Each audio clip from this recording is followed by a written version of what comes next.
Желаю вам счастливого денечка! С вами словарь жестов, 16 основных типов психологического облика. Мы подготовили уникальный тест на определение психологического типа по комбинации 4 жестов.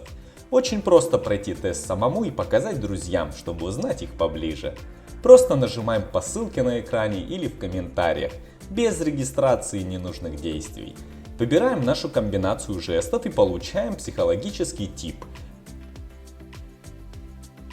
Мой тип – вождь воинствующий, а ваш? Прошу вас поставить лайк, если понравился тест, и делитесь ответом в комментариях, чтобы видеть, как много родственных типов есть. Всех благ, дорогой зритель, узнаем о человеке все.